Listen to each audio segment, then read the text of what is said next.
Bueno, ahí está. Bueno, bienvenidos a quienes están. Hoy día continuamos de nuevo con el ciclo de charlas del 2020 del GICAS Latinoamérica.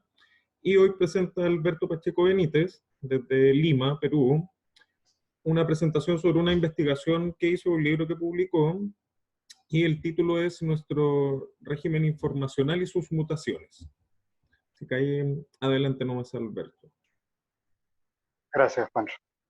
A ver, efectivamente, el libro en realidad se titula Mutaciones de nuestro régimen informacional y en el 2018 recogió una serie de inquietudes y temáticas que venía trabajando en artículos ya desde varios años antes, desde el 2012 incluso.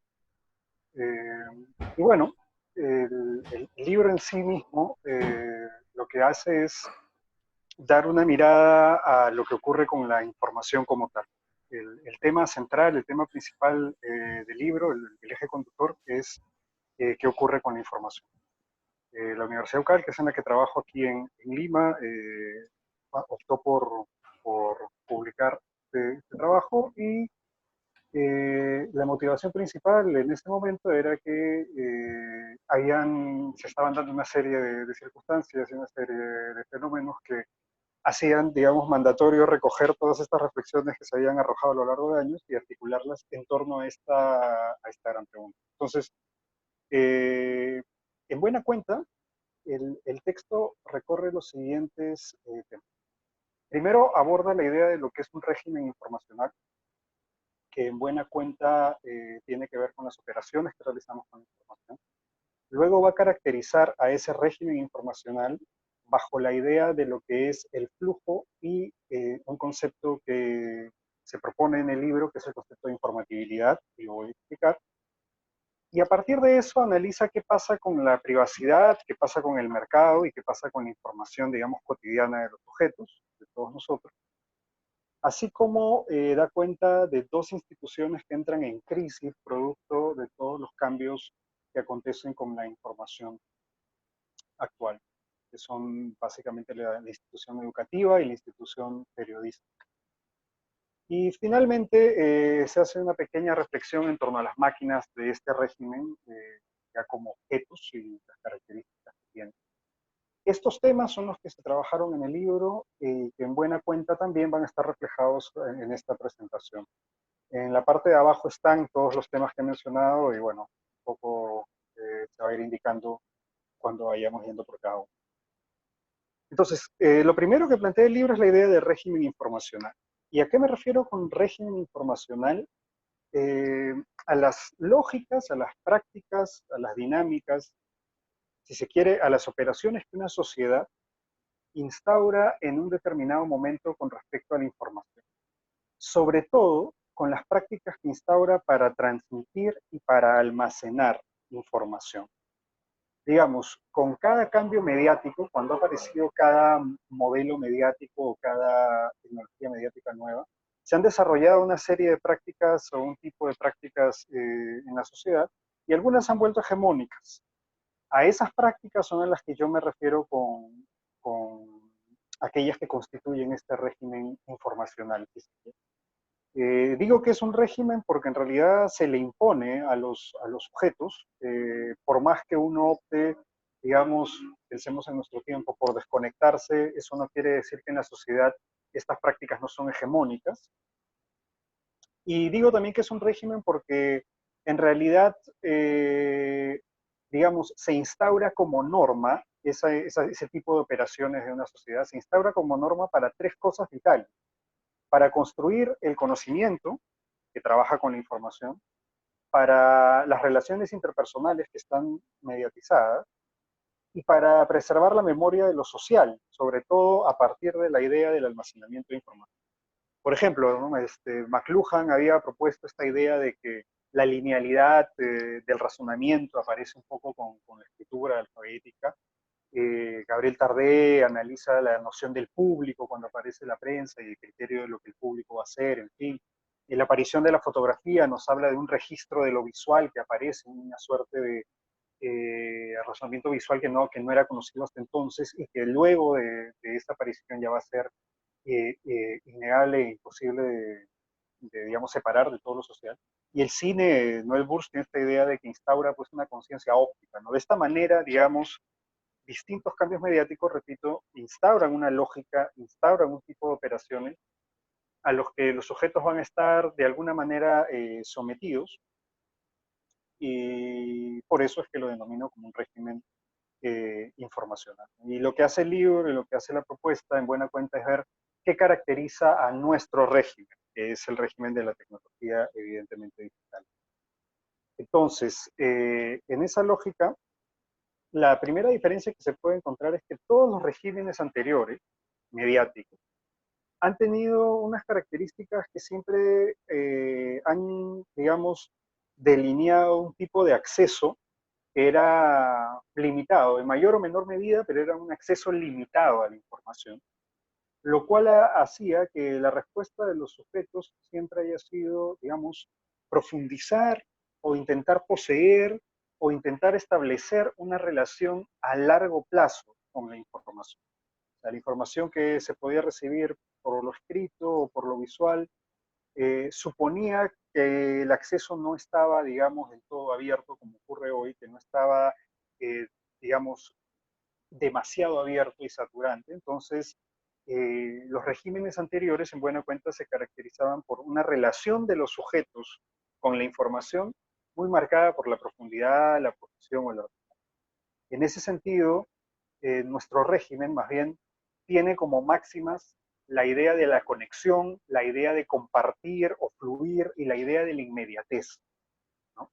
En buena cuenta, este régimen, nuestro régimen, para mí está caracterizado por la idea de la ubicuidad. Es un concepto que quiere decir que todo está presente en todas partes todo el tiempo. Es algo que incluso es más determinante que la omnipresencia, sino que es, digamos, mucho más, da una idea mucho más abierta de las cosas, ¿no? En ese sentido, creo que nuestro régimen es el régimen de la ubicuidad de la información. Se siente esta como presente todo el tiempo, disponible en todo momento, desde todas partes, y que además todo está disponible, es la idea que dan. Y en buena cuenta, es esa característica de la información la que se conecta con estas operaciones de, valga la redundancia, conexión, de sharing, de compartir, de fluir y toda esta relación inmediata. El hecho de que la lógica de la información hoy sea la ubicuidad es un poco la que deviene en ese sentido. Entonces, a partir de esta idea, las dos bases, los dos cimientos principales de lo que determina esta ubicuidad son la velocidad de la información y la saturación de la... En ese sentido, los dos referentes más importantes, creo, para el libro son Paul Virilio, por un lado, y Jean Baudrillard, por otro lado, un filósofo francés contemporáneo. Y bueno, uno tiene larga data trabajando los efectos de la velocidad, los efectos políticos de la velocidad, los efectos de la velocidad en lo mediático y los efectos de lo digital. Y Jean Baudrillard tiene muy clara esta idea de que un poco el sistema en el que vivimos es un sistema que es excrescente, que crece hasta su propia destrucción. En ese sentido, su reflexión con respecto a la información y a la comunicación contemporánea da pie para trabajar bien este tema de lo saturante que puede estar. Y nuevamente, lo importante aquí es tener en claro que este es un régimen que cambia las subjetividades, las sensibilidades, las dinámicas de los sujetos, y nos instaura una norma, ¿no? Y por eso es un régimen que además se condice con el sistema económico, se condice con la estructura social, se condice con lo político, que eso ya lo iremos conversando. Pero la base es tener en claro que uno no puede estar fuera, ¿no? La idea de la alfabetización digital hoy es prácticamente algo que se impone desde todo lado y haría imposible, digamos, la sociabilización o el vivir en sociedad si uno no está ya insertado y aceptando este régimen. Para ilustrar un poco por dónde va la reflexión, para ilustrar esta primera idea, Yo siempre tengo este ejemplo y es el ejemplo con el que empieza el libro, de un mismo grupo social. Pensemos en los estudiantes universitarios desde el medioevo que empezó la universidad hasta nuestros días. Y pensemos en un texto que trabajen desde entonces hasta hoy, no sé, un texto aristotélico. El alumno medieval tenía que memorizar ese texto porque no había otra forma en la que pudiera poseer esa información, retenerla, etcétera. No había una accesibilidad a esa data, digamos, cruda, de forma sencilla o de otra manera. Adelantémonos un poco hasta el Renacimiento, ya con la imprenta, digamos, empezando a tener cada vez más espacios. Definitivamente los alumnos ya no tienen que viajar de una universidad a otra por una copia manuscrita, sino que ya empieza a haber un mercado librero incipiente, si tenían los dinero podían acceder, ya las bibliotecas empiezan a tener más copias de ese mismo texto aristotélico hipotético que estamos trabajando en el ejemplo. Adelantémonos un tiempo más hasta los tiempos de nuestros padres, nuestros abuelos, cuando la fotocopiadora empieza a aparecer en la universidad y ya uno puede llevarse un pedazo de ese texto o incluso puede de repente a través de un programa de televisión acceder a un documental o a algún tipo de contenido especializado, en fin. Hay un esfuerzo que hace el sujeto, pero igual no es un acceso ubicuo, digamos. Y pensemos, no sé, en la generación de mis alumnos, que a un clic de distancia pueden descargarse toda la bibliografía de Aristóteles explicada en todas las versiones que quieran. A otro clic de distancia pueden suscribirse a un boletín virtual que los explique. A otro clic de distancia siguen a un youtuber que lo hace todo fácil para ellos. A otro clic de distancia pueden compartir los avances de lo que hagan. En fin, solamente para ilustrar un poco a qué me refiero, es obvio que hay una diferencia tremenda a nivel social, a nivel filosófico, a nivel, digamos, de lo que es la interacción, pero el tipo de cambio que a mí me interesa rastrear es justamente ese valor que tiene la información. Ese mismo texto aristotélico no va a valer como información, como objeto igual para un alumno del pasado que León. Entonces, un poco bajo esa base pasemos a lo siguiente. ¿Cuál es la idea del flujo? Eh, yo creo que este régimen lo que genera es una suerte de éxtasis por el flujo de información. Podría decirse que es, digamos, más el éxtasis del sujeto con la capacidad que tiene para comunicar, para fluir la información, que incluso con el mismo acto comunicativo de la transmisión. En buena cuenta, el alumno de estas últimas escenas que he planteado en el ejemplo, el alumno contemporáneo es un alumno que está más bien sometido y es parte de esta suerte de éxtasis de fluir la información y que en buena cuenta se corresponde con esas dos lógicas que ya decían, esta saturación y esta velocidad. El propio Baudrillard tiene una idea muy simpática con respecto a la saturación. Baudrillard dice que lo que hace la saturación es volver inoperante a los sujetos. En ese sentido, estamos un poco obligados a estar engullendo el infinito todo el tiempo que entramos a Internet. Hay demasiada información. Hay tanta información que en realidad no podemos realmente operar con ella. O sea, uno tipea la palabra información en Google y aparecen, no sé, 14.000 millones de resultados en menos de un segundo. Es imposible siquiera pensar en operar. Uno a lo mucho surfea por los primeros resultados y no llega más a eso. Buena cuenta refleja esta idea que tiene Baudrillard, en la que dice que la mejor manera de limitar o paralizar al sujeto no es quitarle accesos a algunas cosas, sino por el contrario, abrirle todos los accesos a todas las cosas. Eso es más efectivo para paralizar, porque hay tanto a lo que está expuesto el sujeto, hay tanto a lo que está sometido el sujeto, que simplemente no puede, digamos, responder o interactuar con eso, ¿no? Hay una suerte de exceso de acceso que terminaría neutralizando el sujeto, e Internet o nuestro régimen informacional en buena cuenta ah, definitivamente opera en ese sentido. Nos convierte, yo siempre digo, en dealers de la información. Dealers que lo único que hacemos es hacer pases, ¿no? Eh, recibir y volver a soltar simplemente intercambiando todo el tiempo.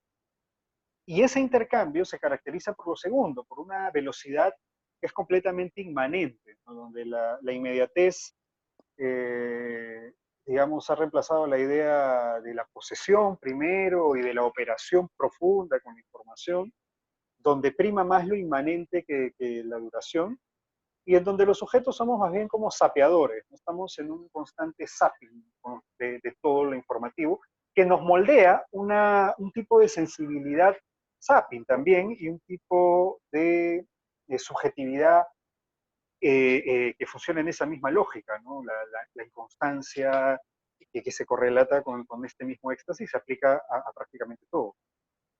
Al mismo tiempo, estas dos, digamos, dinámicas juntas, en buena cuenta lo que nos hacen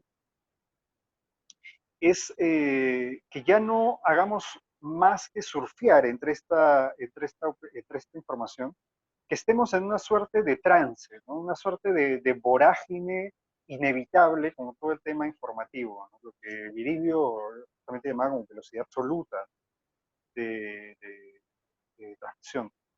Eh, Prácticamente el fondo, la profundidad, la dedicación de tiempo es prácticamente un abismo en nuestra cultura, ¿no? Alessandro Barico justamente dice, ¿no? Los sujetos hoy ya no quieren caer en el abismo de la profundidad, y en buena cuenta es un poco eso, ¿no? Lo que ocurre como consecuencia de estas operaciones. Y claro, cuando uno está criado en este régimen y uno ya se ha vinculado a este régimen al punto de que su subjetividad está moldeada de ese modo, el tipo de relaciones o vinculaciones con todo también obedece a eso, ¿no? Pensemos en una cosa tan básica como las interfaces que usamos, ¿no? Uno fluye todo el tiempo por la interfaz del Facebook, por las biografías, uno fluye por Tinder o Grindr buscando rostros, está fluyendo por rostros, uno está fluyendo en Instagram todo el tiempo las imágenes, somos sapeadores, como digo, de la cultura, en buena cuenta, somos sapeadores de todo lo que nos rodea. Y en gran medida, nuestra vinculación con todo el mundo atraviesa por esta suerte de necesidad de sapear. A veces uno, en el caso de los que interactuamos siempre con jóvenes, un profesor tiene que hacer prácticamente un show de comedia para no perder la atención de los estudiantes porque se va en 5 minutos, del mismo modo en que un influencer tiene que estar posteando 20 veces al día la mínima cosa que hace en su rutina supuestamente normal, porque si no pierde la atención de la gente, ¿no? La cultura está con una suerte de éxtasis. Pensemos en lo del coronavirus en buena cuenta, ¿no? Que en realidad es más viral a nivel mediático que a nivel biológico. Hay toda una discusión en torno al papel alarmista que si bien es una enfermedad que amerita preocupación y todo, en realidad la vorágine mediática de esta primera pandemia, o casi pandemia ya, en tiempos de lo digital, da cuenta de eso, ¿no? Es esta suerte es esta misma ansia de fluir todo el tiempo, ¿no? Como digo, una suerte de éxtasis de flujo que es una de estas características del régimen que no nos deja escapar. Nuestra cultura es una cultura del éxtasis del flujo. Cualquier contenido mediático hoy aspira a hacer qué cosa, a ser viral.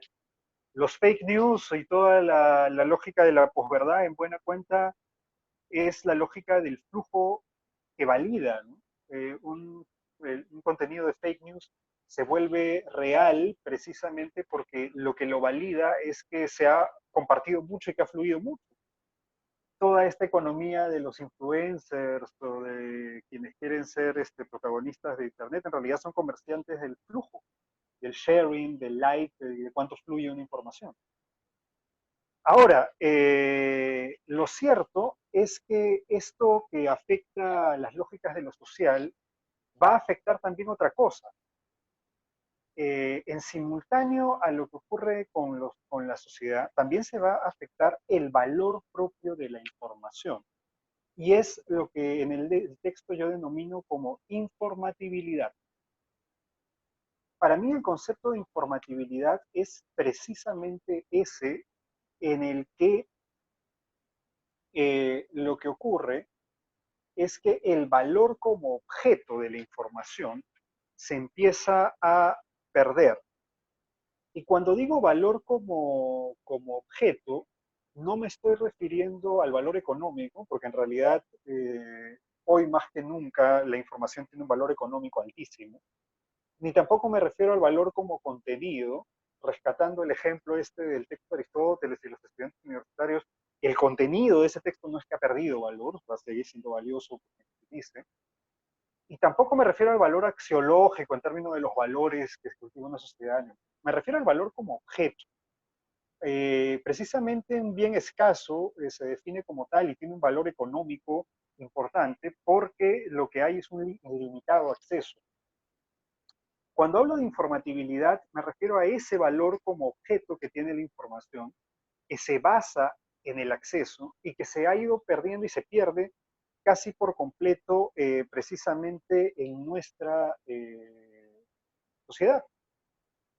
En buena cuenta, para el estudiante de hoy del ejemplo del texto de Aristóteles, esa información ya no tiene un valor como objeto tan grande como el que tenía para generaciones anteriores. ¿Por qué? Porque en general la información ya es accesible. Más bien nosotros estamos saturados de información, nosotros estamos siendo víctimas de este exceso de acceso. Entonces, el propio valor como objeto yo creo que se pierde un poco y eso desdibuja una serie de cosas. Va a generar, entre otras cosas, este régimen un cambio en el tiempo. Hay una suerte de presentismo constante en todo, desde nuestros objetos que ahora vienen con fecha de caducidad inmediata hasta los vínculos afectivos que funcionan más hoy en términos de lo más inmediato. Y como correlato a eso hay una saturación de actividad, nuevamente velocidad saturación, que, digamos, en el caso de la saturación conlleva a la procrastinación como tal, ¿no? Hay demasiado por hacer, hay demasiado que distrae, uno patea y patea y patea y procrastina. Y otra cosa que va a generar todo este cambio de régimen informacional, de valor de la información, es que se van a desdibujar estas dos instituciones que antes garantizaban más bien la información, que eran la institución educativa, que garantizaba un tipo de información distinta, diferente y un proceso distinto con esa información, y la institución periodística, que era la gran guardiana de la información válida, y que ahora están un poco las dos pasando por una crisis porque en buena cuenta se ha dibujado todo. Ahora, todo lo que he dicho hasta el momento tiene que ver con una cuestión quizá un poco más abstracta, ¿no? Tiene que ver con las prácticas de la sociedad, tiene que ver con lo que ocurre a nivel de operaciones, tiene que ver con el valor de la información. Pero este régimen opera también de manera mucho más concreta y opera sobre la cotidianidad de los sujetos, que también muta. La mutación cotidiana que se da desde este régimen informacional conecta más bien con lo siguiente, con algo que en el libro planteo como informativización. ¿Qué es la informativización en buena cuenta? Que nuestra vida cotidiana se convierte en información. En otros regímenes informacionales, el mundo de lo mediático, digamos, el mundo de lo informacional, no era el mundo de mi vida privada ni de mi vida cotidiana, ¿no? El mundo de la televisión era el mundo ajeno al mío, el mundo del cine era otro, ¿no? Para el sujeto de otros regímenes, el mundo de la pantalla no era su mundo, era un mundo que consumía, que veía, pero no era el propio. En cambio, en nuestro régimen, lo que ha pasado es que nuestra propia vida y nuestra vida cotidiana se ha convertido en información que circula en las plataformas mediáticas en las que todo circula. Y hay un tema, todo lo que se convierte en información en nuestro tiempo se convierte también en material del mercado, algo que en el texto yo denomino como mercantilización. Las dos grandes operaciones, creo yo, o al menos las dos principales, entre muchas otras que se pueden detectar, de este régimen en nuestra vida cotidiana, es que por un lado van a convertir nuestra vida cotidiana en información, todos los rincones de nuestra vida en información, pero por otro lado, que esa información, esa vida nuestra, se va a convertir a su vez en material de mercado. Es, digamos, el nuevo territorio pues, del capitalismo, evidentemente, y de la subjetividad capitalista neoliberal que se moldea, y por eso ya conversaremos en un momento. Entonces, esta informativización y mercantilización, yo creo que se dan a través de tres explosiones que ha tenido el régimen y que son explosiones que también han disuelto la privacidad en buena cuenta.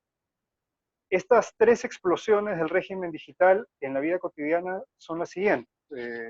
Por un lado están las narrativas confesionales, por otro lado está el paradigma social que vino junto con la conectividad móvil, y la tercera explosión a la que estamos a punto de asistir es la del Internet de las Cosas, el Internet of Things.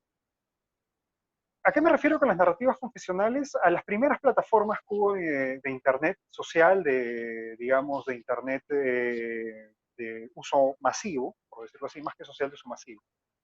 Y que tienen que ver con los primeros blogs que se hacían, con las primeras bitácoras digitales, ¿no? Que tenían la característica de que los sujetos hacíamos en esas plataformas, hacíamos en realidad un relato de nosotros, hacíamos una suerte de todavía representación, una narrativa de nuestras vidas en una plataforma nueva. Eso, como digo, conecta con los primeros años del Internet como uso masivo. Rápidamente, desde el 2004 en adelante, más o menos, 2002, 2004, empieza a cambiar todo y aparece el paradigma social, que es todo el tema del social media, y que va a aparecer casi en simultáneo también con la aparición y el desarrollo de la conectividad móvil, ¿no? Con todas las aplicaciones móviles y la conectividad de gran velocidad que permitía, digamos, tener todo el tiempo disponible el asunto del acceso a Internet y de ligar nuestra vida a él. En ese sentido, la interacción y el consumo ya se vuelven constantes y presentes todo el tiempo en nuestras vidas. Y en buena cuenta, este paradigma social es el que ha generado las discusiones más recientes, ¿no? Todo el tema de lo que ocurre con nuestra data y nuestro perfil, que en realidad constituye nuestras rutinas, nuestros rituales, nuestros consumos, que están sometidas a la vigilancia constante de los algoritmos de GAFA, ¿no? Estas 4 o 5 empresas enormes que poseen todo en Internet hoy, las grandes servidores y las grandes plataformas sociales o de e-commerce. Entonces, en buena cuenta, nosotros nos hemos convertido en el objeto de mercado.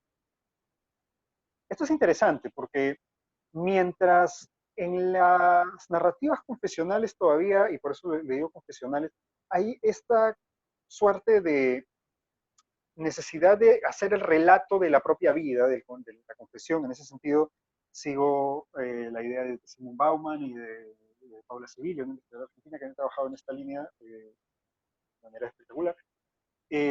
Lo que va a pasar más bien con el paradigma social es que el control se hace absolutamente total y abierto y transparente en ese sentido. Digamos, si la pesadilla de un marxismo clásico era que el sujeto estaba alienado por lógicas de producción, lo que ocurrió con esta etapa de nuestro régimen informacional superando la pesadilla es que nosotros ya no somos, ni siquiera somos sujetos alienados al tema productivo económico, sino que somos objetos del mercado. Somos realmente los objetos del intercambio. Allí donde la GAFA nos da operaciones gratis, en realidad lo que se convierte en producto somos nosotros y nuestra propia vida. En buena cuenta nos hemos convertido en los objetos económicos y bueno, toda la discusión y todos los escándalos del tipo Cambridge Analytica o Zuckerberg hablando frente a la Unión Europea por los problemas que habían o todos los escándalos que han habido en términos de compra de data o vulneración de data por parte de empresas, ¿no? Y información privada de los sujetos, en fin, dan cuenta de este segundo momento, de esta segunda explosión en la que nosotros, repito, somos los productos más que los sujetos del mercado y en la que en buena cuenta, digamos, si algo resulta sin costo para uno es porque nosotros mismos estamos convirtiéndonos en el material del mercado. Nuestros consumos crean un perfil en esta etapa, ¿no? En esta segunda etapa, nosotros hemos creado un perfil de nosotros en redes, es un poco el eco de esta sociedad confesional, narrativa confesional, esa es nuestra narrativa confesional. Pero nuestros hábitos en las redes, nuestros consumos, la forma en la que interactuamos, eso crea otro perfil, si se quiere, involuntario.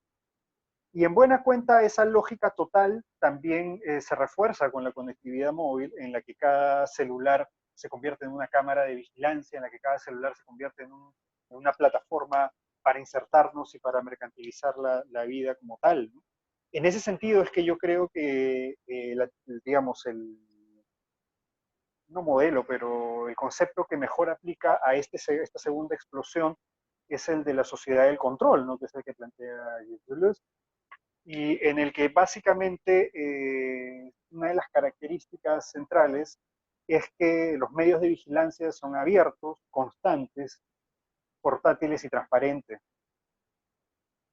La popularidad pues te convierte en producto, te ofrecen la vigilancia, no sé si ocurre en toda Latinoamérica, al menos en Perú es muy común, que la vigilancia constante y digital es algo que te ofrecen en todas las campañas políticas y claro, la gente lo ve como algo positivo siempre.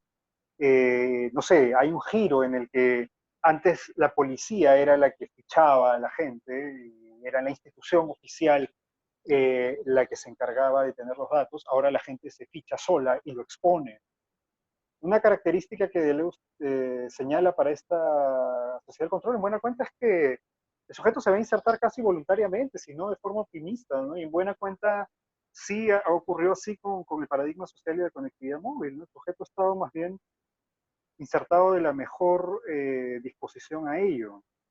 Evidentemente, y no hay que ser del todo tampoco fatalistas con el asunto, este paradigma de social y de la conectividad móvil también ha generado espacios de resistencia distintos, ¿no? Gran parte de las revueltas y de las actividades y de las acciones sociales colectivas, en buena cuenta, se han hecho posible gracias a a estas plataformas y a esta explosión, pero habría que preguntarse también cuán libres realmente son estas actividades cuando al final todos los datos de la organización social las tiene también un algoritmo que lo convierte en material de mercado. Y bueno, la tercera explosión, que es a la que estamos a punto de asistir, es el del Internet of Things, el Internet de las cosas, y que yo creo que va a llevar esto a un nivel ya inusitado. El Internet of Things, en buena cuenta, para decirlo de una manera completamente reduccionista, pero al menos ilustrativa, va a hacer que así como hoy en día tenemos smartphones o smartwatch o smart TVs, en fin, dentro de poco todo va a ser smart en nuestra vida cotidiana. Todos los objetos de uso cotidiano, todos los aparatos y objetos de uso cotidiano, desde la cocina hasta la ropa que llevemos encima, los lapiceros que usemos, en fin, todo va a tender a ser smart o va a tender a tener una lógica de IP. Es bastante más complejo el tema del Internet de las cosas, evidentemente, a nivel industrial incluso ya hay un desarrollo amplio, pero yo me refiero a lo que va a pasar cuando se vuelva de uso masivo y llegue un poco a lo que estoy diciendo. Hace no mucho, en realidad, justo veía una publicidad de Samsung que estaba ofreciendo una suerte de refrigeradora, llamaban Hub o algo así, que ya articulaba, digamos, todas las acciones de la cocina, de las casas y de las familias, y el tipo de alimentación, en fin, todo como data que se procesaba para hacer una experiencia de usuario, creo, un poco más amable, ¿no? ¿Por qué digo que va a haber un control total cuando esto en realidad empiece? Porque incluso en la segunda explosión, incluso en el paradigma social y en la conectividad móvil, todo lo que se vuelve data del mercado es nuestro mundo informacional, si se quiere. O sea, es el mundo de lo informacional, de lo que circula en redes, de lo que son nuestros hábitos allí. Pero lo que va a pasar con el tema del Internet of Things visto en ese sentido es que todos los rincones de nuestra vida cotidiana se van a convertir en información. Nuestro modo de estar físicamente en el mundo se va a convertir también en data de mercado. Los hábitos de movilización de uno, quizás la data propia fisiológica, los hábitos niños cotidianos de las rutinas en las casas, en fin. Eso también va a pasar a ser parte de ese profile de mercado en el que nos hemos convertido, ¿no? En buena cuenta ya todo va a ser información.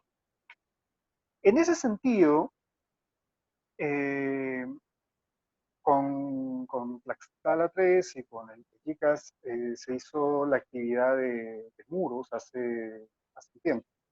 En ese sentido, es que yo planteaba un poco todo lo que acabo de decir como un muro portátil. porque en buena cuenta lo que han hecho estos aparatos, estas plataformas de nuestro régimen informacional, es amurallar estas parcelas de nuestras vidas. Eh, Hacia el final voy a volver sobre este tema, pero quería hacer ese link, ¿no? Esta idea del muro portátil a la que aludía en el trabajo de tres regímenes de muros. Uno de nuestros regímenes de muros es este muro portátil, que es justamente esto de lo que acabo de hablar hasta aquí. En realidad, de lo que he venido hablando desde el inicio hasta aquí. Este régimen informacional es, de cierta manera, el primer tipo de muro, ¿no? Es el muro pantalla, es el muro que refleja nuestros procesos mentales, es este muro que nos somete a velocidad y a saturación, y es este muro que va amurallando parcelas de nuestra vida y las convierte en material de mercado. Pero bueno, entonces, ¿qué va a ocurrir? Yo creo que cuando la mercantilización y la informativización sean totales y con el Internet of Things lleguen al mundo físico, más fisiológico incluso, va a ser, digamos, como la concreción del paradigma virtual, ¿no? Uno siempre habla del paradigma virtual desde hace ya décadas, de que se empezó la discusión en torno al lenguaje, ya se hablaba de la virtualidad en el lenguaje, pero en realidad una sensibilidad virtual, un modo de existencia virtual, yo creo que es el que se concreta ya con este tipo de informativización y mercantilización total. Y ya tenemos rasgos de esto, ¿no? Desde cosas tan cotidianas y simples como la gente que va a ver conciertos de música y prende su pantalla y está grabando el concierto en tiempo real y mira el concierto a través de la pantalla, pero no experimenta el mundo real, sino que vive a través de eso, hasta la gente que realiza cosas en la vida para justamente darle material al perfil de Instagram o TikTok o lo que fuera, donde va a desarrollarse su verdadera vida, y los hechos del mundo real están virtualmente, ¿no? Están en potencia de la vida simbólica y social de alguien que se da por Internet. Desde rasgos como esos cotidianos que abundan, hasta un modo de estar que para mí tiene una cuestión, una implicancia ya más grande. En buena cuenta, y lo suelto como pregunta, ¿no será que toda la crisis del sentido que siempre se anuncia para nuestra sociedad tiene que ver con esto? O sea, si es que toda la vida se ha convertido en información, y como habíamos dicho antes, la información ha perdido informatividad y valor como objeto, ¿no será entonces que un poco la vida también empieza a carecer de sentido y un poco esta crisis de sentido actual va por ahí también, o alguna de sus características va por ahí? Yo creo que sí. Yo creo también que la fragilidad contemporánea, esta suerte de subjetividad frágil que hay hoy en día, sobre todo en generaciones más jóvenes, también es en buena cuenta un correlato de esta informativización total y mercantilización total en la que nos somete el régimen. Como digo, al inicio había hablado de algo un poco más abstracto, ¿no? Había hablado del valor de la información, de las lógicas de la sociedad, pero aquí estamos viendo operaciones ya muy concretas, operaciones que sobre la privacidad, que sobre la vida cotidiana y sobre la relación con el mercado se dan. Y el régimen nos somete también ahí, sobre todo ahí.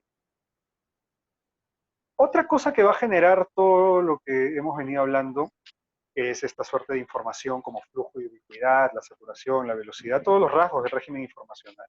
Otra cosa que va a generar es que se dé esta suerte de crisis, como digo, en dos instituciones que antes eran más bien las instituciones clásicas o tradicionales, digamos, con respecto al manejo de la información. Y me estoy refiriendo, por un lado, a a la institución educativa y por otro lado a la institución periodística.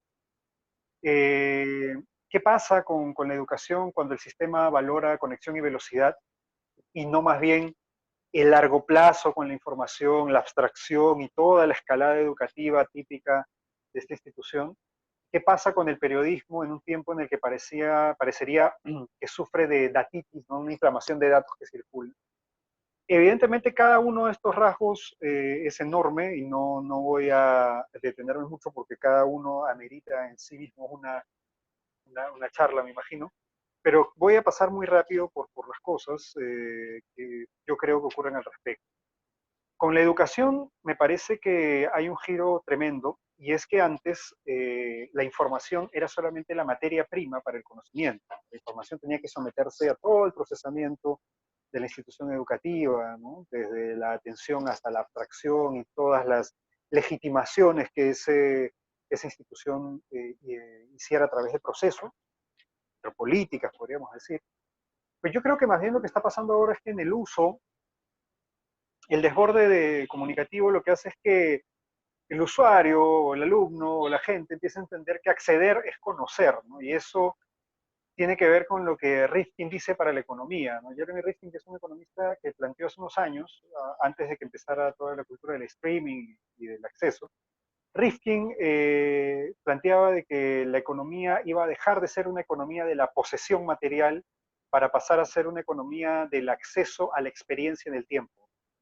En buena cuenta yo creo que ha ocurrido algo así con el saber. El saber ya no tiene que ver con yo poseo el saber, sino con cómo accedo, desde dónde accedo, y si sé hallar algo o si ya lo tengo registrado, ya lo sé.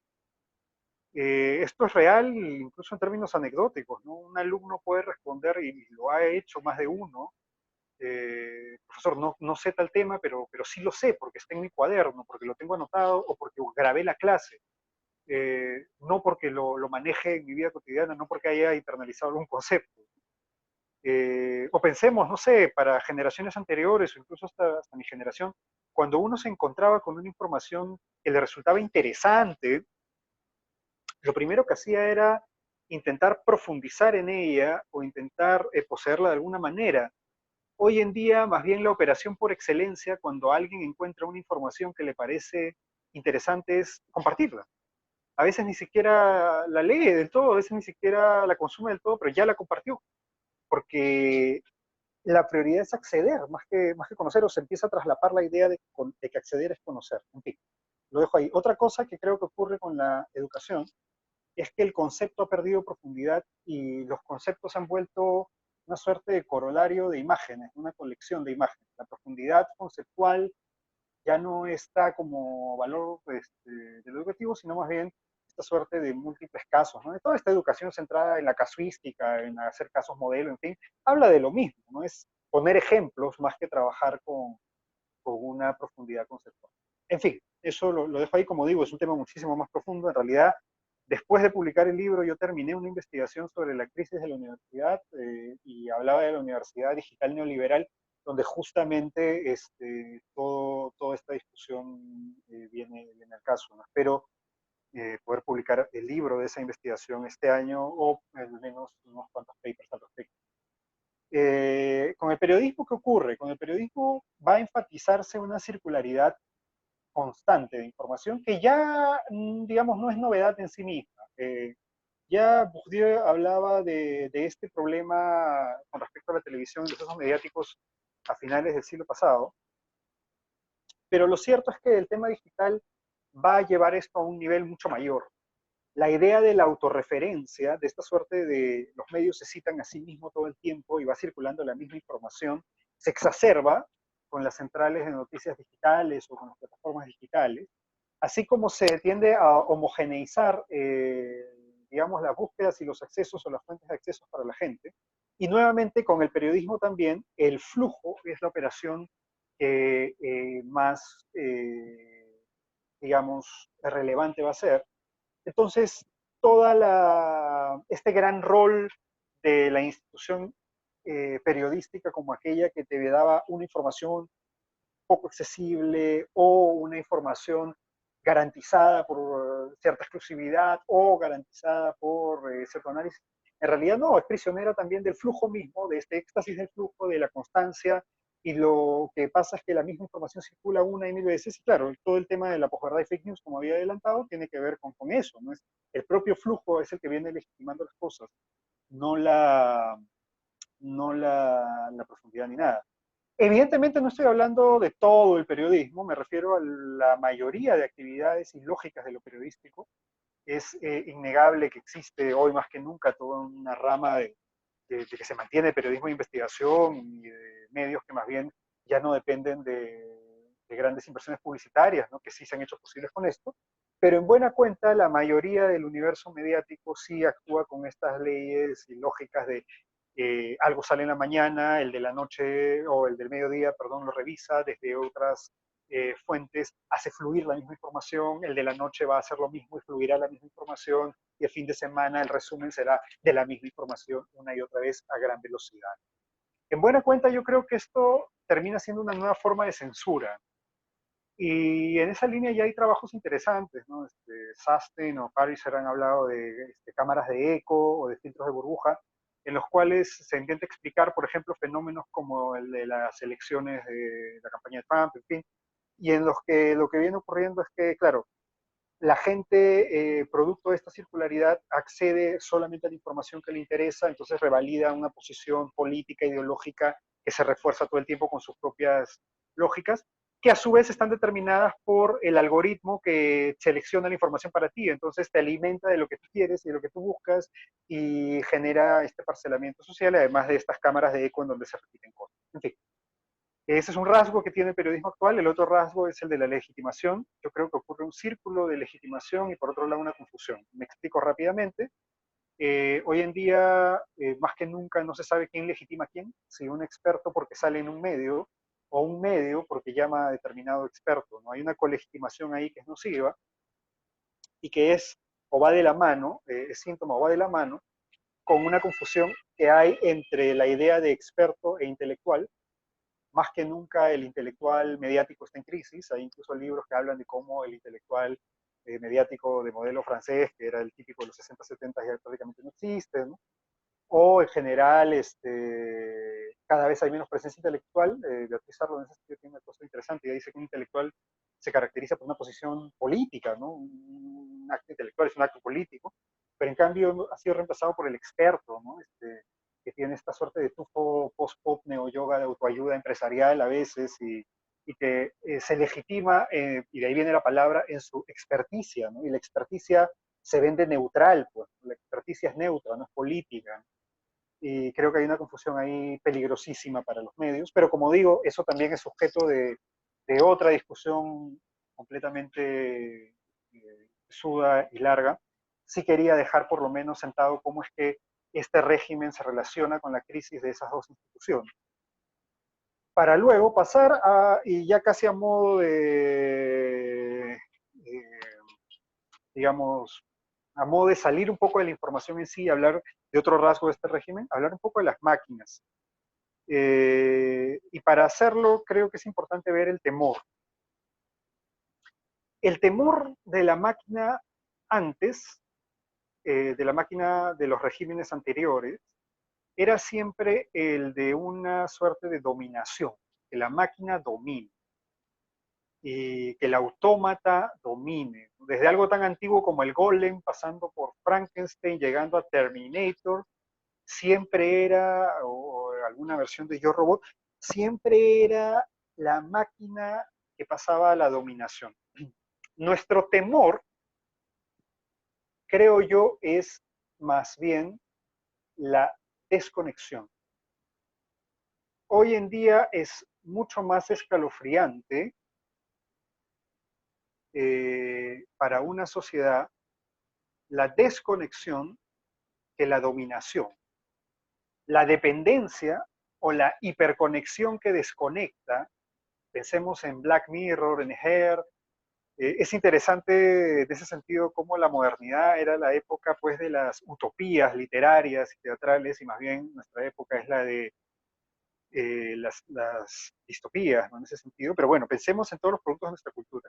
Ha habido un giro en el temor de las máquinas, ¿no? De máquinas que nos dominen imitando nuestra autonomía, a nosotros depender demasiado de la máquina, a tener esta suerte de desconexión por hiperconexión o a no poder conectarnos a la máquina y estar aislados. ¿Por qué me parece interesante empezar por el temor? Porque lo que hacen las máquinas de nuestro régimen informacional es darnos la pista de otra crisis de la modernidad y es la crisis del individuo. ¿Por qué? Porque antes la máquina siempre tenía una dualidad muy presente. Era la máquina que reflejaba al individuo moderno. El individuo moderno que tenía autodominio, autoestima, autogestión, es el mismo individuo del autoservicio, la autonomía y el automatismo maquinal. De esto hay varios trabajos en realidad. incluso en el nombre unidimensional ya se puede retirar esto. La idea del individuo moderno como modelo para la máquina. Pero ¿qué pasa con las máquinas de nuestro régimen informacional? Son más bien todas las máquinas no individuales que hablan de la crisis del individuo. Es más, el hecho de que hayamos pasado de plataforma a la red y de la red a la nube, habla de una suerte de lógica cada vez más abstracta, más difusa y más etérea en el propio uso de las máquinas. Nuestras máquinas pues son plataformas, puertos, superficies e interfaces. En el 2009, ya hace más de 10 años, en lo que fue mi tesis de licenciatura para el bachiller, yo hablaba de una interfaz liberada que iba a aparecer en algún momento, porque me parecía en ese momento obvio que el sujeto ya no veía la interfaz como una cuestión que lo conecta a la máquina, sino que es su relación con la interfaz, ¿no? Su relación constante y en vaivén con la interfaz lo que más bien determinaba, digamos, esta suerte de afán maquínico digital. A 11 años creo que fue acertado y creo que cuando veamos las máquinas abiertas del Internet of Things, máquinas de superficies y de flujos, se va a comprobar bastante esta idea de que el individuo ya quedó pues completamente disuelto. Y bueno, en realidad de eso habla el libro, de eso habla el texto. Sin embargo, a modo de cierre, yo quería plantear una cuestión, y es que, claro, como digo, y como creo que ha quedado en evidencia un poco, desde hace bastantes años me va interesando este tema y el libro lo que hizo en el 2018 es de alguna manera hacer un corte, recopilar algunas de las ideas que había venido planteando en algunos papers, en publicaciones académicas y darle la unidad del libro. Sin embargo, en el 2018 esta parte, repito, salté a otra investigación sobre el tema de la universidad y desde hace unos meses estoy retomando muchas inquietudes renovadas con respecto a todo lo que es el tema del régimen informacional. En ese sentido, y por eso había recordado el texto de Tres regímenes de muro y todo el tema del muro, en ese sentido me parece importante, con respecto al tema del régimen informacional, hablar de que yo creo, y es algo que me gustaría explorar a futuro, probablemente lo haga como un trabajo de investigación, probablemente como un trabajo doctoral, me interesa ver cómo se moldea la subjetividad de este capitalismo digital. Creo que hay una subjetividad extasiada, que es la que conectaría con esto que hemos hablado, que se menciona en el libro, ¿no? La velocidad de la saturación, y que en el texto de Muros para mí era pues el muro espejo de la pantalla, o el muro abierto de la pantalla, muralla, y lo había mencionado antes. Pero creo que hay una segunda subjetividad, que es la subjetividad mercantilizada, que tendría que ver con este muro ubicuo, que está en todas partes, y con este muro total. Y también hay una subjetividad distanciada, que esto es algo que me viene interesando en los últimos meses, en realidad, con mucho interés, que tiene que ver con el muro ventana, y un colega peruano, profesor aquí, Yuri Gómez, me hizo una observación que voy a retomar y me pareció muy simpática con respecto a la idea de muro. Y es que el muro ventana, y yo decía en el texto originalmente que el muro ventana es el que te permite de alguna manera ver este aluvión de información que genera. Este muro ventana también tiene una particularidad. La ventana evita que cruces el muro, porque miras desde el otro lado. Ese tipo de subjetividad es interesante porque se conecta con esta experiencia, por ejemplo, del concierto a través de la pantalla, pero también se conecta con la falsa participación política. Hoy en día la gente ha asumido casi como un desfogue de actividad política postear en Facebook algo, ¿no? Y existe todo este activismo de Facebook o de Instagram, que en realidad creo, repito, es una subjetividad distanciada y que neutraliza la verdadera acción política. Eso sin contar que tiene otros efectos, ¿no? Sobre todo hacia el sufrimiento del otro, hacia el problema del otro, hacia la crisis del otro, que es un tema que he desarrollado en otro trabajo sobre el tema de la empatía. Pero lo que sí quiero rescatar aquí es el tipo de subjetividad que moldea esta suerte de capitalismo digital, que para mí va por estos tres estas tres versiones, ¿no? Y que se condicen con estos muros digitales, ¿no? Que a su vez es solamente uno de los regímenes actuales. En fin, eso, digamos, como para traer a colación, porque definitivamente desde la publicación del libro y desde los planteamientos originales en distintos artículos, muchas cosas se han ido cambiando y se han ido haciendo más evidentes. Entonces, a manera de cierre, yo creo que, y lo voy a decir, pues soy educador y creo que es importante decirlo, hoy en día hacer educación, y no me refiero solamente al acto en el colegio ni en la universidad, sino una actividad precisamente como esta, es una actividad educativa y cualquiera de las actividades de nódulos digitales con propósitos académicos lo son. Creo que hoy en día cuando se enseñe sobre el mundo digital es necesario hacerle entender a la gente que no se trata ni de hacer flash mobs, ni de apretar botones, ni de dar tips para ser más popular en Internet, sino realmente ver cómo se está operando este tema de la ciudadanía digital y cómo se opera la noción de ciudadanía de los sujetos en este entorno. Y en ese sentido, tenemos que aceptar que lo digital es el nuevo territorio de esta subjetividad capitalista neoliberal y en esa lógica, educar debe ser, creo yo, un acto de resistencia a eso.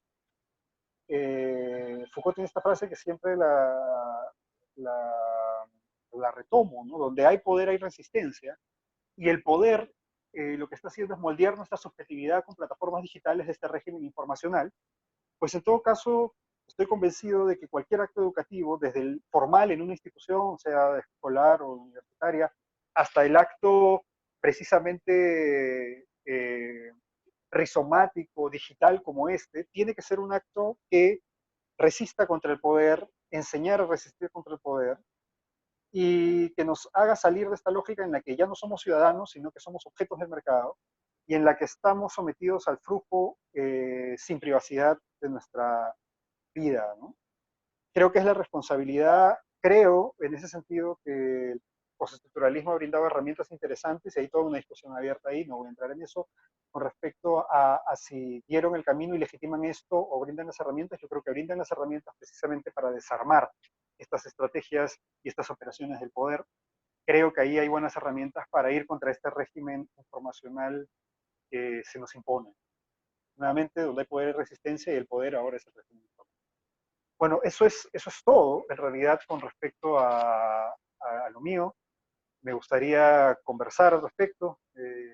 ¿Piensan? ¿Cómo lo ven? Muchas gracias, Alberto, por toda la presentación. Bueno, no sé quién quiere empezar a hacer alguna pregunta, un comentario, si alguien tiene por ahí alguna idea en mente. Edgar, adelante.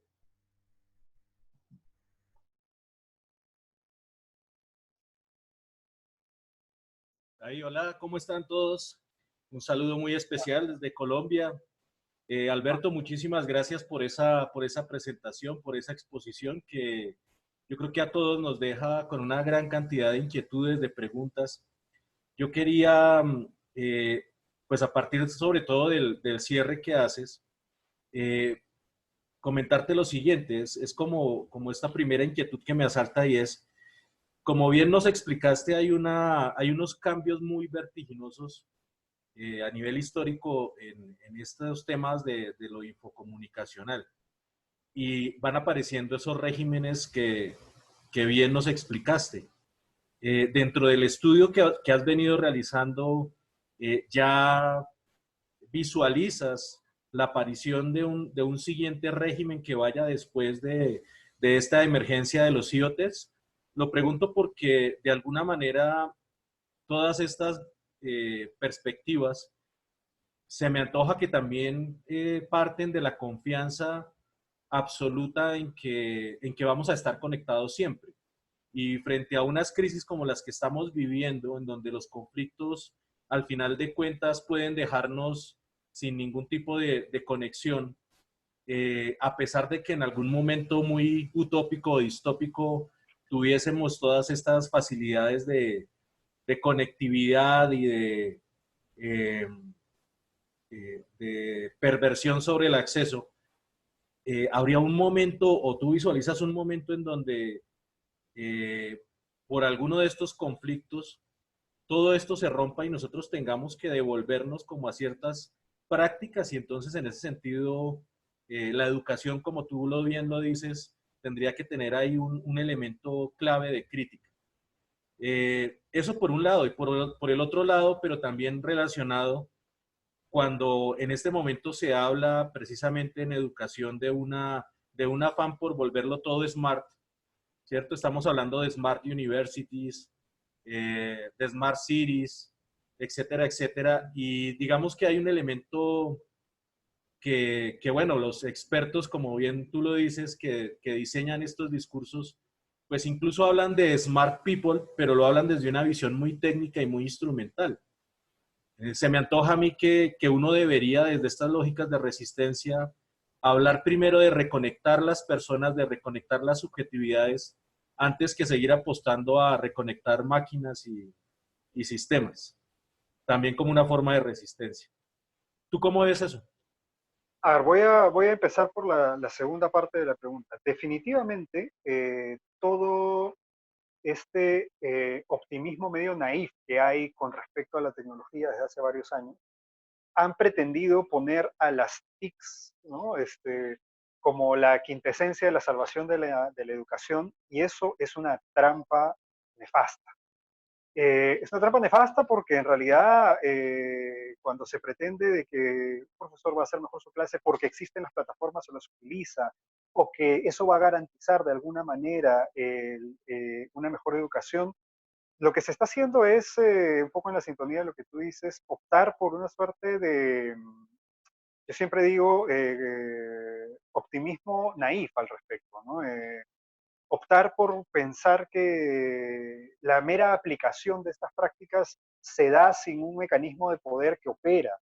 Y eso se relaciona con lo siguiente, no es gratuito que esta sea, digamos, este sea el momento en el que el capitalismo ha hecho que el sujeto sea objeto de mercado, lo cual supone un grado de sofisticación y de alcance nunca antes visto.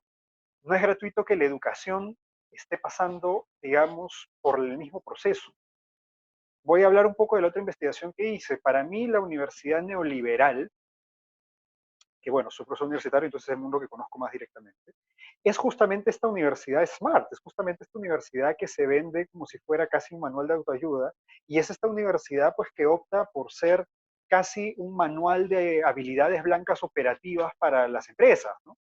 Y todo el discurso de la apropiación tecnológica de ese tipo de universidad es precisamente una aplicación siempre homologada, estandarizada, es siempre una aplicación sumamente técnica que no pasa por alto, que es muchísimo más importante, profesor, que pueda llegar a generar crítica, así sea utilizando su saliva y un pizarrón con una tiza, que tener 50 plataformas digitales que puedan no servir para nada, sobre todo para estudiantes que han sido criados en un ambiente saturado de lo digital y en el cual la plataforma como tal no representa más nada, ¿no?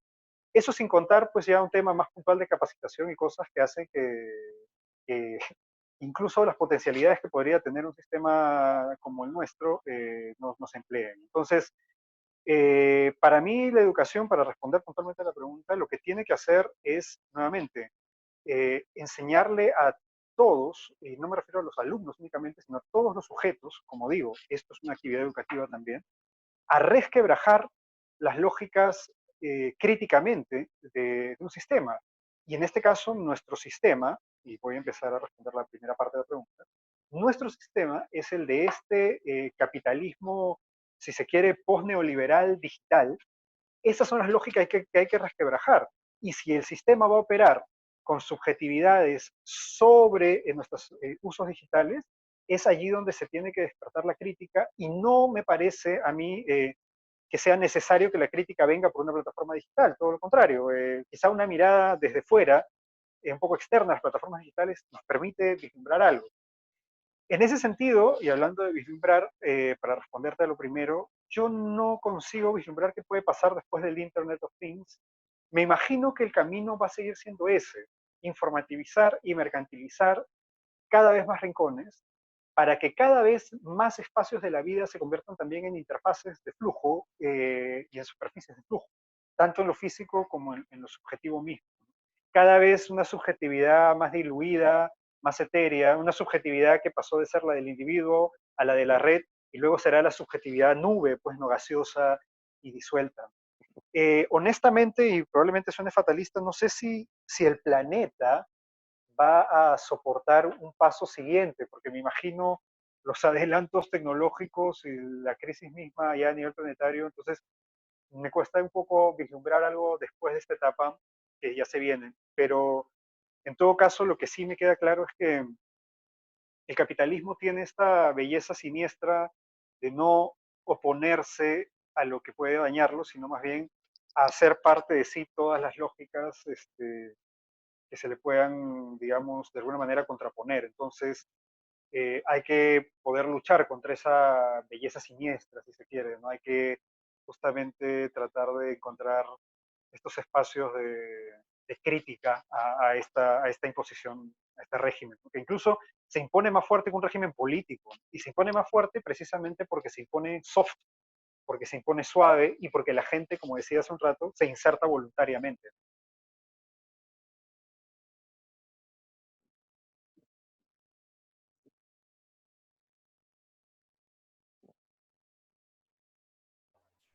Eh, Antonio.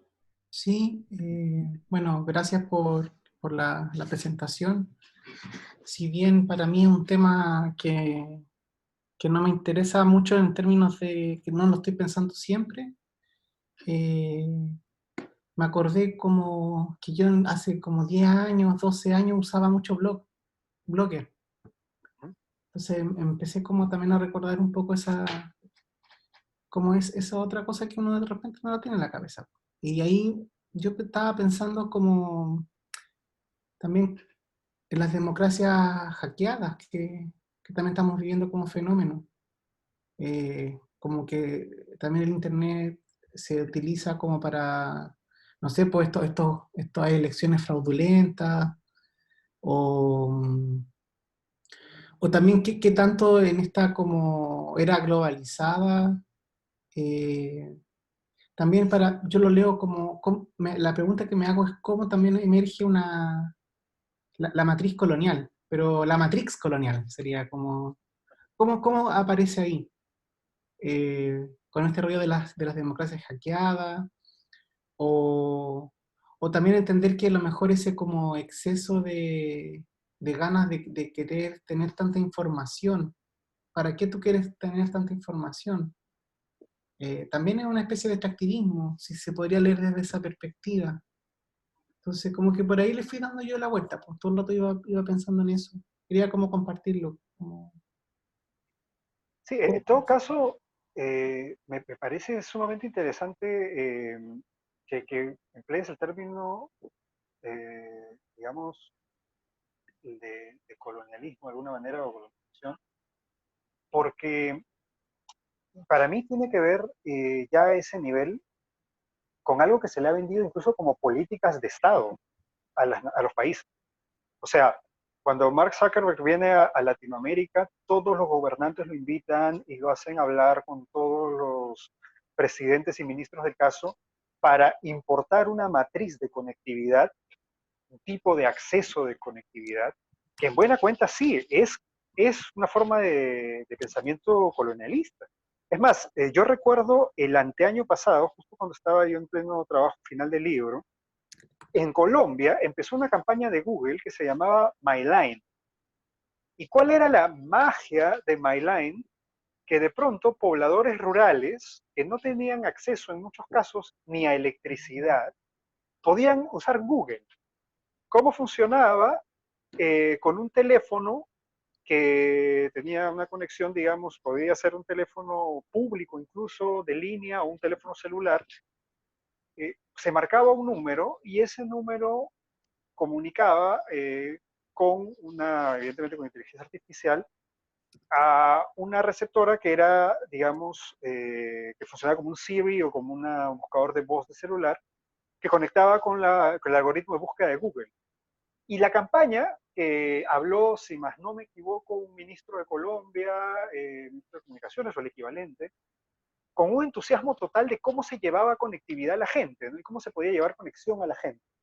En esa línea, el año pasado en Perú, Telefónica empezó una campaña para llevar conectividad digital a toda la población que no lo tenía en ese momento, y el presidente en un momento llegó a decir que era prácticamente una política de Estado llevar conexión.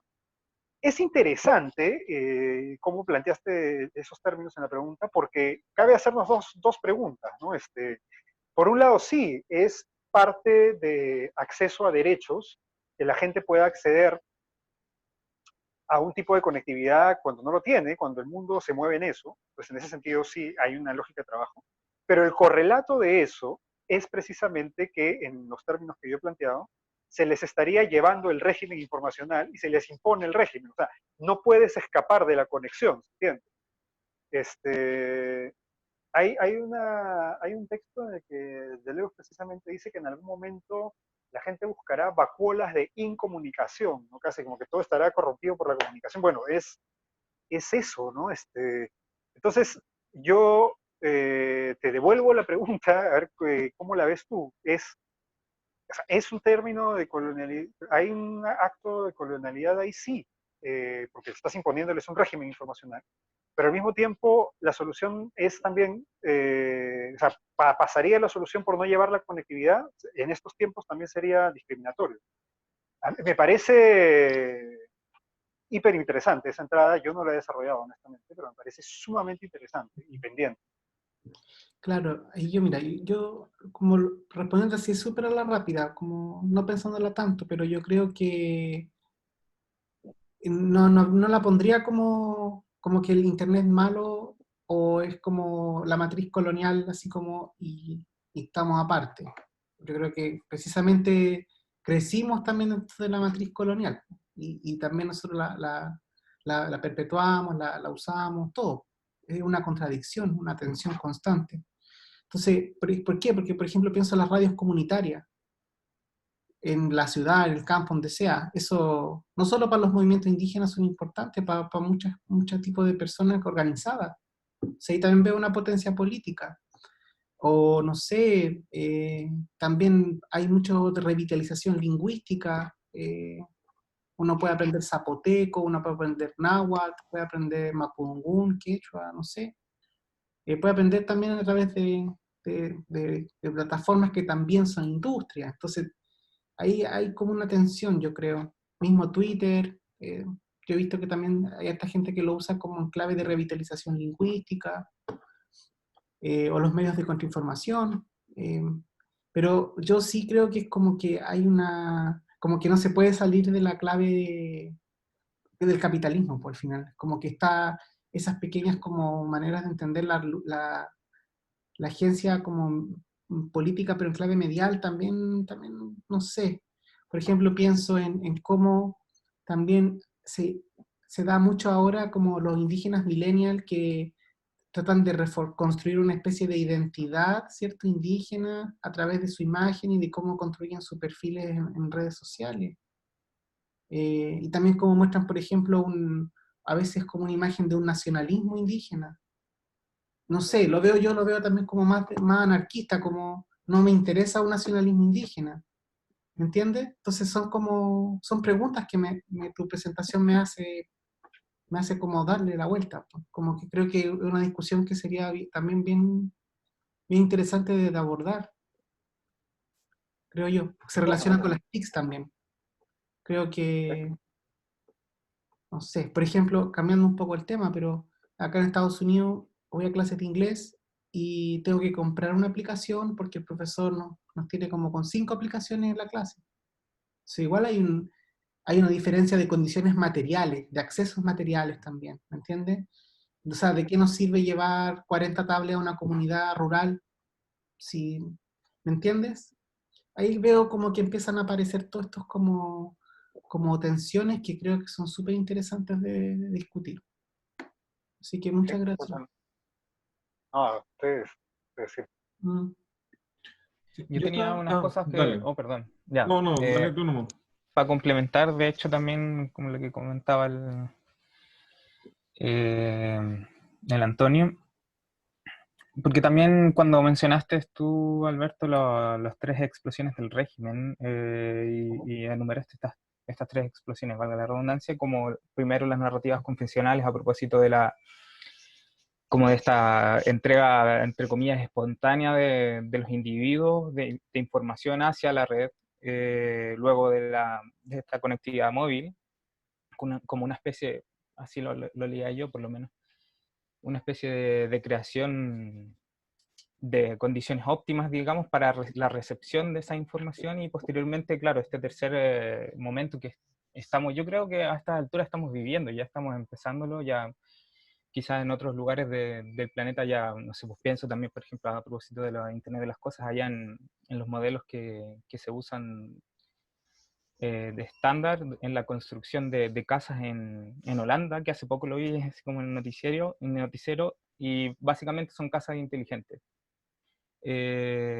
Bueno, este último momento como un momento, decía yo en comienzo, como en el que están presentes, digamos, esas dos escalas, digamos, en el crecimiento, digamos, de este régimen informacional, donde ya esta información pasa a ser como una especie de recurso. Bueno, siempre fue un recurso, digamos, pero un recurso totalmente explotado. Entonces lo veía como un poco, y me resultaba interesante también por eso, como una especie de historicidad en este análisis que hace y con estos tres momentos, donde cada vez se va viendo más presentes las lógicas también capitalistas, digamos, y por supuesto neoliberales hacia el final, donde se reconoce un recurso, donde este recurso en primera instancia se manifiesta como, entre comillas, espontáneamente a través de esta nueva tecnología que es el Internet y las redes sociales, qué sé yo. No necesariamente eso, quizás también, pero la conectividad en general. Un segundo momento donde, como comentaba, ese reconocimiento del recurso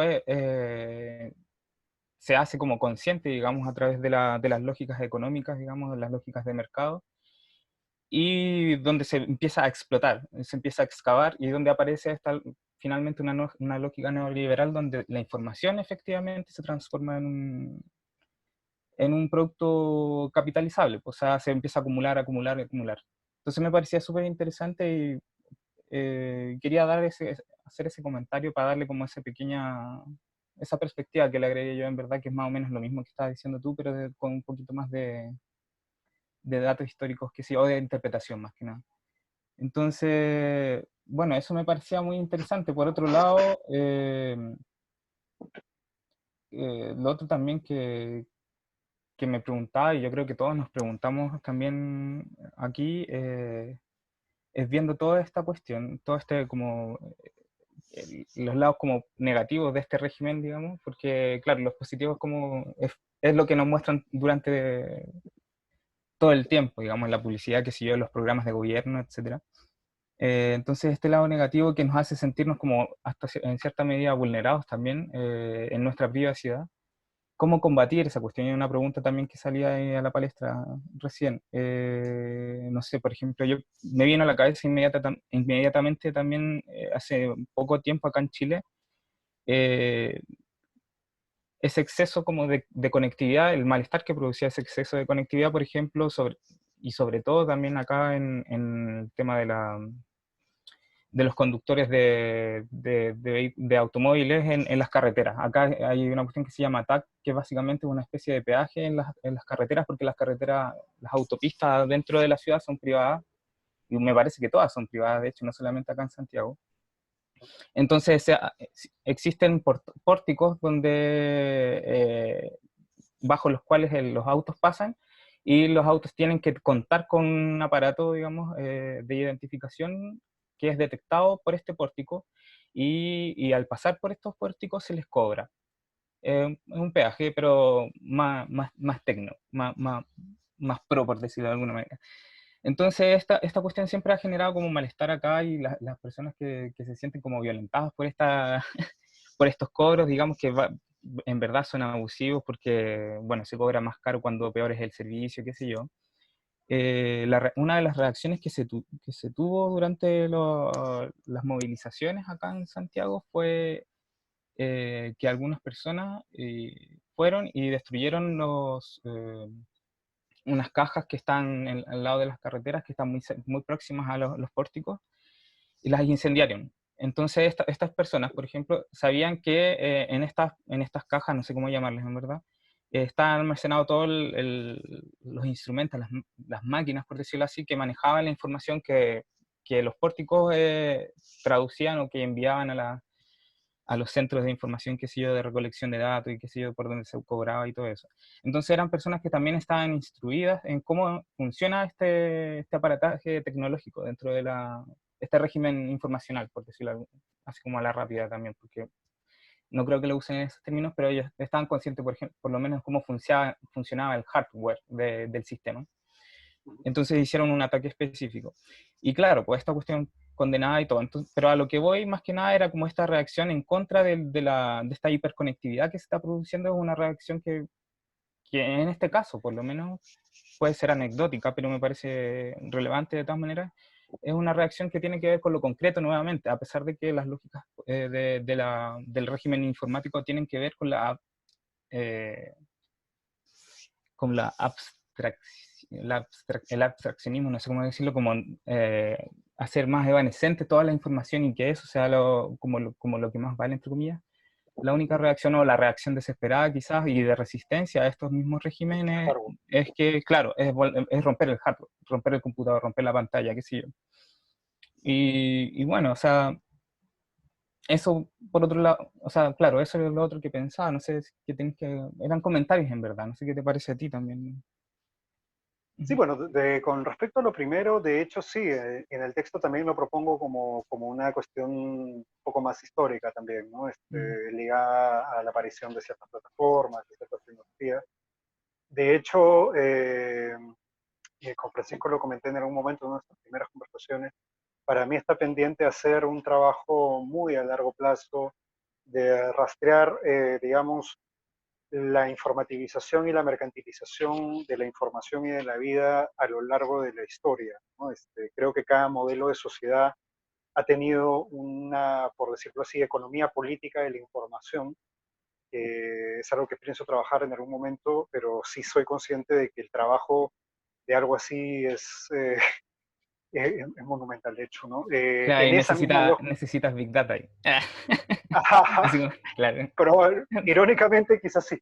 Pero entonces, claro, lo que intenté hacer yo en esa parte del libro era hacer, digamos, una pequeña economía política de la información en este solo régimen muy rápido. Estoy totalmente de acuerdo, es una lectura bastante válida, acertada y se condice con él. Con respecto a lo segundo, a mí me parece dramático, ¿no? Porque la gente realmente cree que, o sea, realmente es consciente de que está siendo atravesada por un capitalismo que se manifiesta hoy más constantemente que nunca en las pantallas y en el consumo que las pantallas nos imponen y nosotros siendo consumidos por pantallas, en fin. Entonces, me parece sintomático, sintomática una reacción como esa, pero tiene pues la cuota de tragedia de que romper todas las pantallas no le hace nada al régimen y no nos libera del régimen.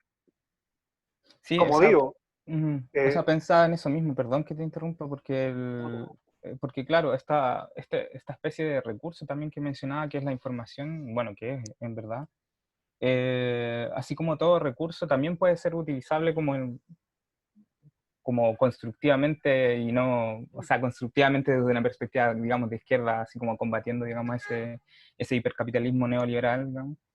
Entonces, o sea, hay, claro, es como una ambivalencia, digamos, no sé si es una ambivalencia en verdad, sino como hay preguntas ahí, en verdad.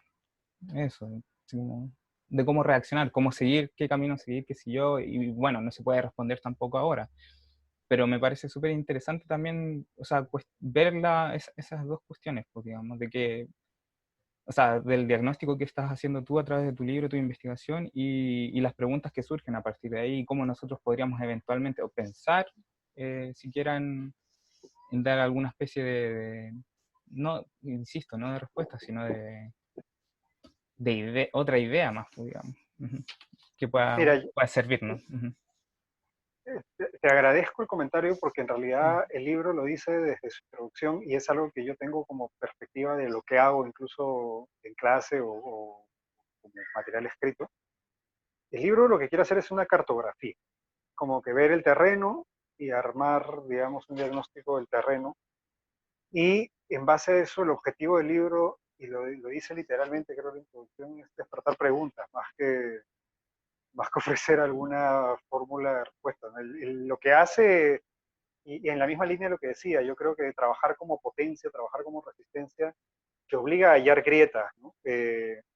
No necesariamente escapar de la posibilidad de una respuesta, pero en principio lo prioritario es generar las preguntas, las inquietudes que justamente pueden generar nuevos agrietamientos, ¿no? Y eso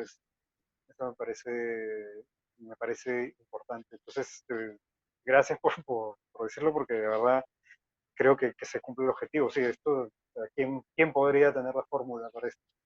Es más, quien te venda la fórmula para esto probablemente te está operando a favor de toda esta lógica, sin duda alguna.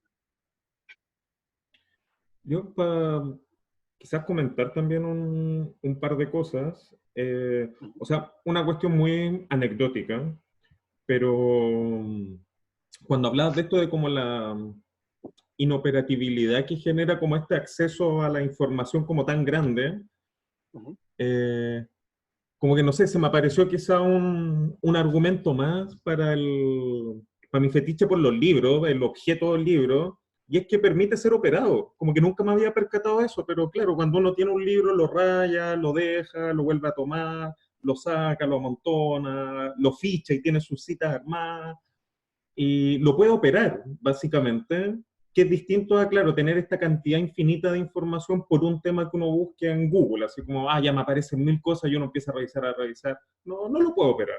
Entonces me pareció muy interesante tener ese argumento ahora, o ser quizás consciente de eso, a partir de lo que decías.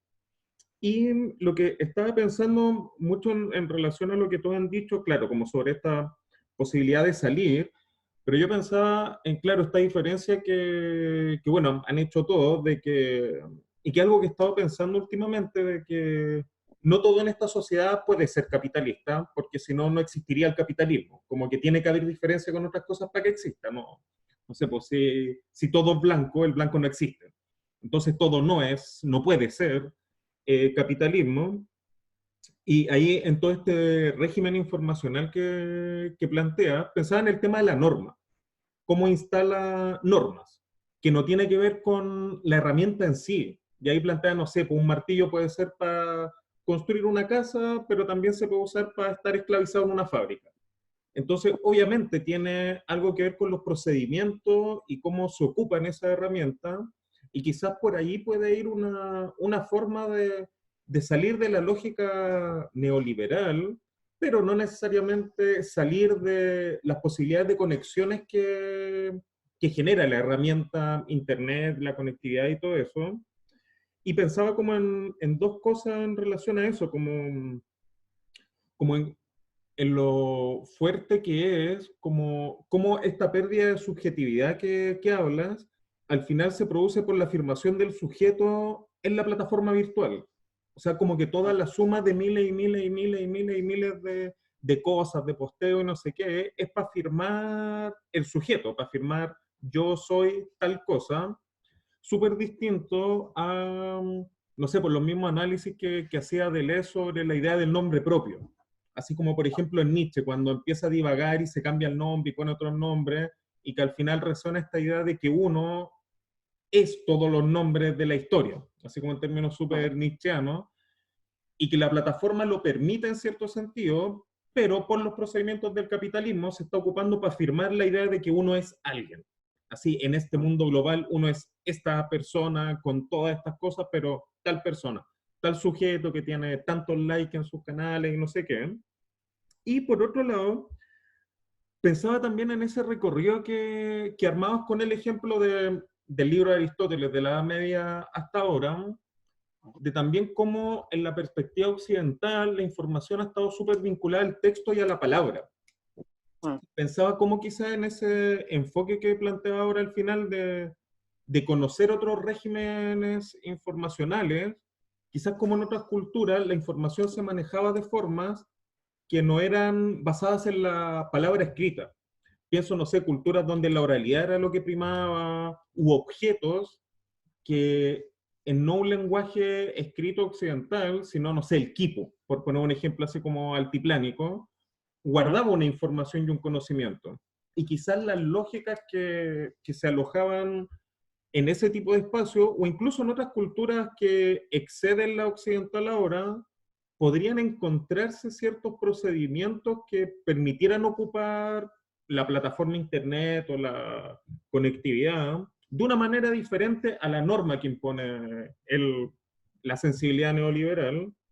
Y pensaba también cómo, no sé, cómo se ha rescatado dentro de cierto ámbito la cosa de la biblioteca virtual, que no es como la conexión inmediata, sino como generar bibliotecas virtuales, como que tiene esa lógica quizás media romántica de cuando uno iba a la biblioteca y no sé qué, y por algo se mantiene la idea de, no sé, biblioteca virtual. Y lo último que pensaba, así ya como para tirar un último comentario, es también la diferencia como que pueda haber entre las cosas smart, que al final tienen son más operativas, utilitarias para generar que nosotros seamos producto del mercado, diferente a lo que se está desarrollando en algunos ámbitos de la inteligencia artificial. Pensando, no sé, en lo típico, así como ahora que el AlphaGo, donde, bueno, con el David como jugamos Go y todo, y nos gusta ese tema, pero lo que generó esa aplicación, más que ganarle al campeón mundial, es que generó una jugada que nunca se había generado en el Go. Lo que implica como en términos así súper biológicos, que creó algo, el Go. Así porque si uno entiende la creatividad como desde una biología de que en verdad nadie inventa nada nuevo, sino que conectas cosas que antes no estaban conectadas, el programa conectó algo que en milenios, que son como 2000 años que se juega Go, algo así, un poco más. ¿Cuántos Más. son? Como Creo 7, que no, ¿no? 2000 antes de Cristo ya jugaban, parece, o más, parece que 4000, algo así, ya. Sí, Pero como son miles. 6000 años nunca había aparecido esa jugada, y claro, con este programa aparece, y aprendió solo, no sé qué. Entonces también ahí hay una diferencia interesante de cómo el mercado va como sacar provecho de ese tipo de inteligencia artificial, que no es básicamente el que va a recolectar datos y no sé qué para la casa o para el refrigerador o para el auto, sino que como que son otro tipo de redes, bueno, redes neuronales que se supone que se están como trabajando y no sé qué. Entonces, bueno, no sé, se me vinieron miles de cosas en la cabeza con la presentación también. A ver, primero, antes de que se me pase, lo que dices de la materialidad del libro, cómo se opera, eso lo ha trabajado Roger Chartier. Y Chartier plantea justamente lo que estás diciendo. El libro en la historia tiene 3 formatos. El primer formato es rollo, que no te permite ninguna interacción porque lo tienes que leer contra la luz y utilizas las 2 manos para leer el rollo. El segundo formato es el códice, que es el códice medieval con un lomo y hojas, que Mutatis Mutandis es nuestro formato de libro. Y la tercera forma del libro es la pantalla, justamente, que en teoría te permite la posibilidad de interactuar con todo el texto, pero no te permite esta operación pues más micro que te permite un libro subrayar, etc. Entonces, si te ha hecho eco, te interesa esa idea, Chartier es el teórico para eso de la materialidad de los libros. Muy interesante. Con respecto a lo segundo, a este tema de la autoafirmación, yo estoy de acuerdo, pero creo que hay un giro. O sea, la autoafirmación del yo actual no es la misma autoafirmación del yo moderno, decimonónico, profundo, con mundo interior. ¿Eh? Porque me parece más bien que la subjetividad, ese yo que se reafirma ahora, es más bien mucho más menguante. No digo que en la totalidad de casos, por supuesto, pero creo que en la mayoría de casos, cuando pensamos en esta gente que busca el like, que busca que compartan la imagen, que está sediento ahí de ese tipo de reconocimiento, hay una, no sé si decir subjetividad que se afirma, pero en todo caso hay una subjetividad que busca que la afirmen, que no es lo mismo.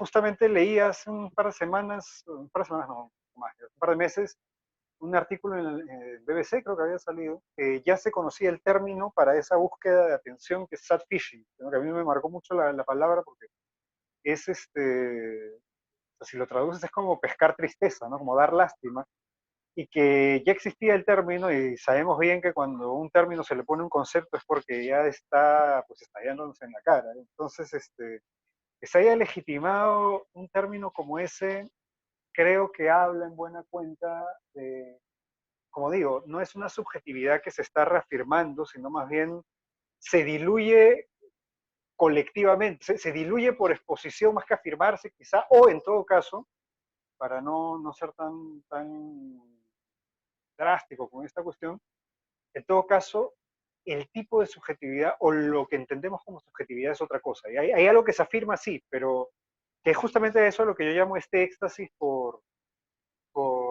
el flujo, ¿no? Por eso me parece interesante también recordar a lo de Deleuze, porque para Deleuze en realidad, más que el sujeto, y esa es la gran bondad del pensamiento deleuziano, es que puede explicar la sociedad desligándose del sujeto, sea el sujeto marxista o sea el sujeto freudiano, y pasa a explicarlo todo por operaciones. Entonces, en ese sentido, creo que